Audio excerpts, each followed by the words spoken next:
I honestly can't figure this out. It's so beautiful and it sounds so new to me. Hey music friends, this is Davi Vasc. I'm a music composer for games, and it's time for us to listen to and talk about some of the older music from Monster Hunter. So today we're listening to the theme for Ceadeus, the Elder Dragon from Monster Hunter 3 Ultimate, and I love the entire soundtrack for Monster Hunter 3 Ultimate. It's one of my favorites, but honestly I haven't heard this track in a while, so I remember some of it but not all. But anyway, let's go.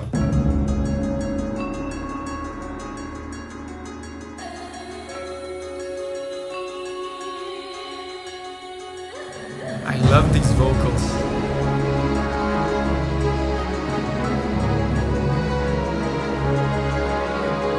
Oh, and this theme will come back later.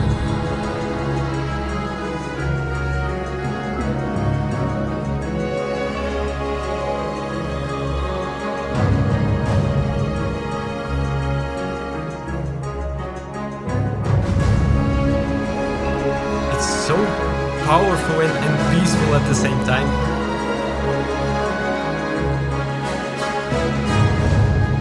This is, to me, is what's most special about this theme. It's so peaceful and gentle and slow. Compare this, for example, to like something like Ceadeus or Xenojiva or Safijiva, for example. This is so, it feels benevolent even, which is a weird thing to portray in a boss theme, in an Elder Dragon theme, because you're trying to fight this thing. But the music gives you the impression that it's a benevolent and peaceful and majestic being, which is true. Ceadeus is not a bad guy. He's just a very dangerous and big and powerful animal that is just living his life. And if I remember correctly, the lore of him is that he has these horns that just keep growing, and he likes to ram these horns on the walls of the caves that he lives in, and that creates the earthquakes in Moga village.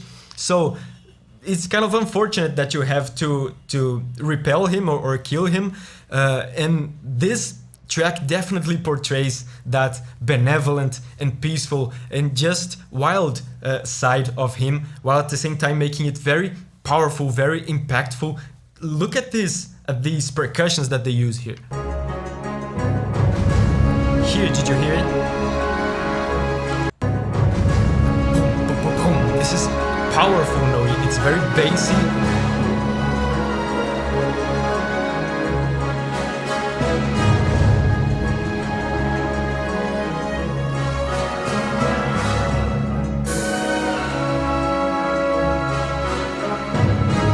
And one other interesting thing that I'm noticing here, remember on my video about Elden Ring, where I talked about pedal point, which is when they hold one single note on the bass all the time. They keep repeating and holding and sustaining this note all the time on the bass. They're doing this here as well. Check this out.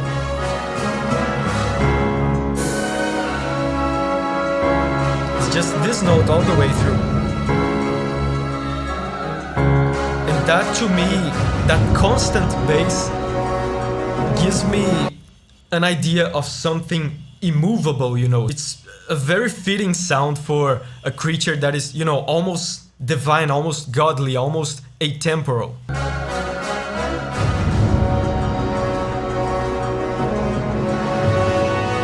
Okay, the orchestra is growing a little bit. Oh, snare drums.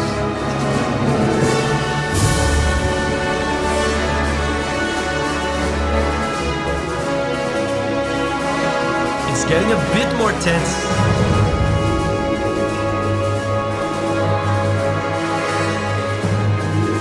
Oh, beautiful. This was awesome. It's very interesting to see here how cautious they're being around the idea of creating tension in this track.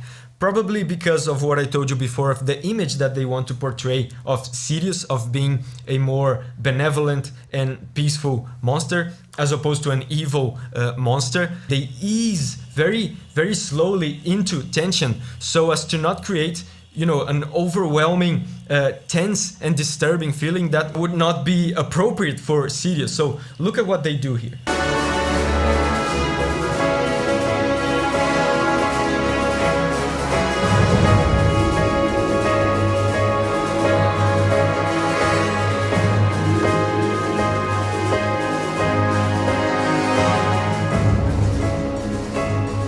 So they need to use this chord here.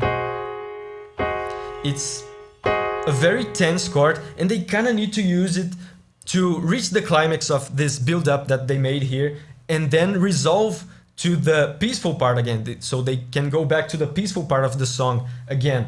But instead of going straight to this tense chord and creating, a lot of tension, they go little by little towards it, and they use a kind of chord that is called a suspended chord, and here on the channel I like to call it an almost tense chord.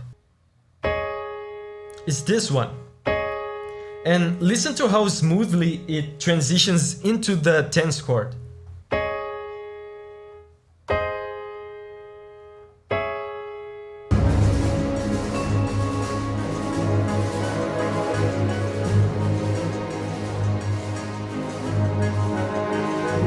Alright, next up is the second phase of the Ceadeus battle. This peaceful monster is about to get a little angry, so let's go! Powerful percussion. And these vocals, man.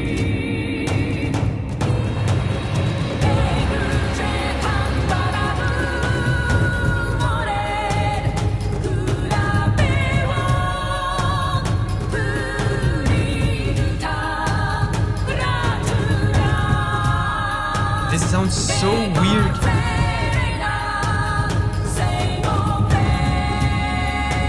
Man, this is out of this world. It sounds so beautiful and weird and exotic at the same time. Listen to this. The orchestra from before is almost completely gone now. Oh, it's actually completely gone actually. And now it's just percussion. And the vocals, of course, but this theme is so good.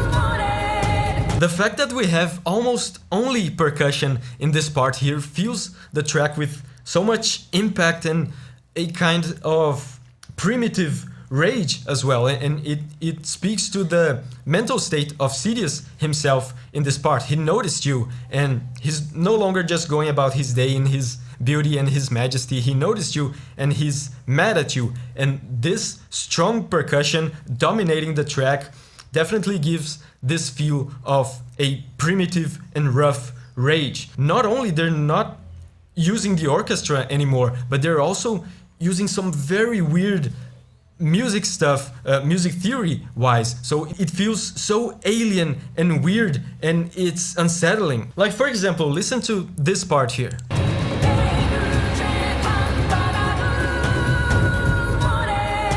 It's so good and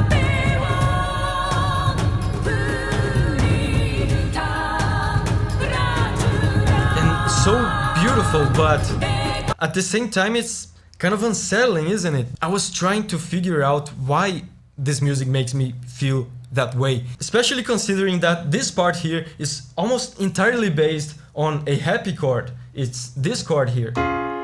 Very happy, right?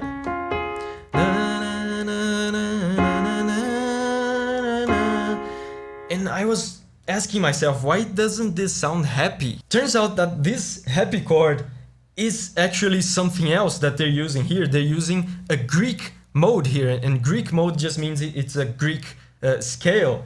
And the normal happy chord that we all know, the happy chord scale that we know, is like this, right? This should be recognizable to everyone.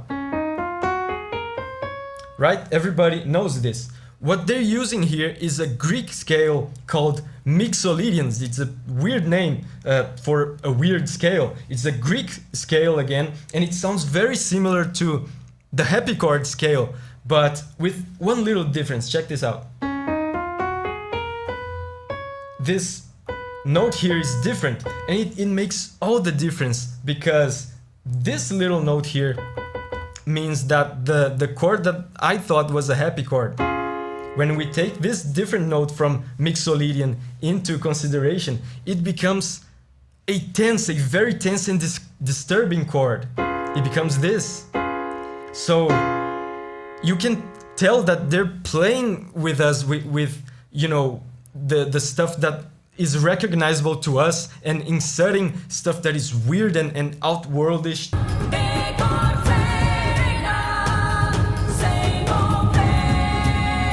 So exotic.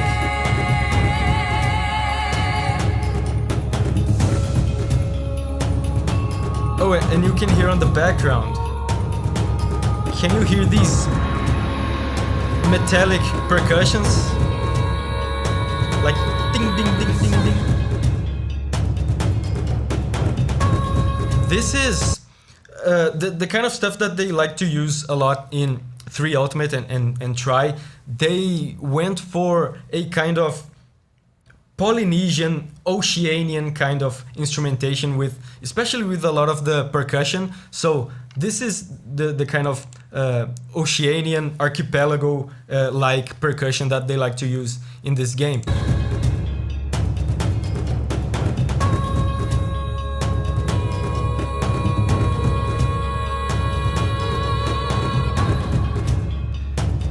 The thing with these vocals, man, these vocals are very intriguing to me.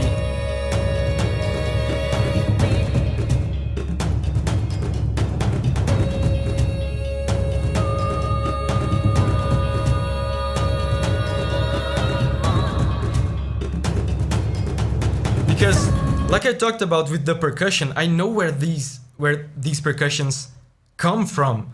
I understand why they were put here, but these vocals, usually when game developers do exotic stuff like this, they base it on a real world culture and they bring the aspects of that culture's music to the game.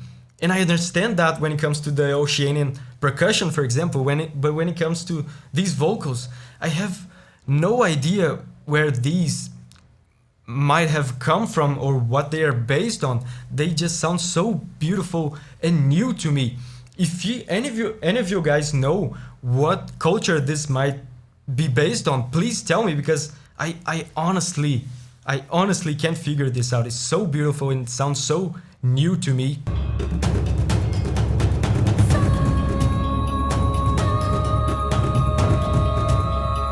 Man, look at these harmonies.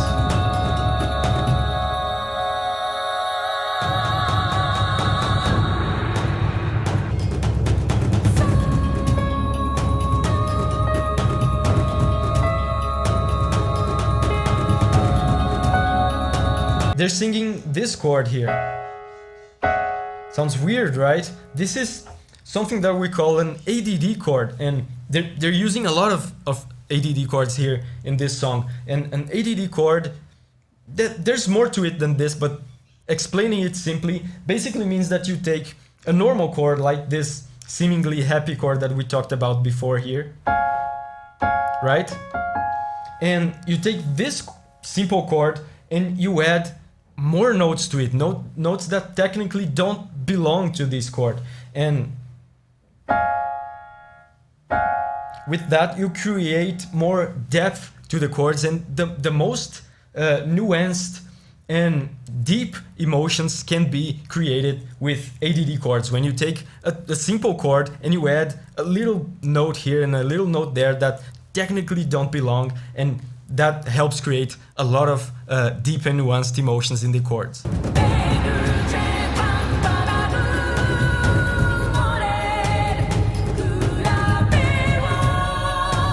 I'll definitely make other videos like this one on old Monster Hunter music, because old school Monster Hunter music and old school Monster Hunter in general has a very special place in my heart. In the meantime, make sure to watch the videos that I did, like this one on newer Monster Hunter music. I have a playlist here with all the videos I did on Monster Hunter World music and of Monster Hunter Rise music over here.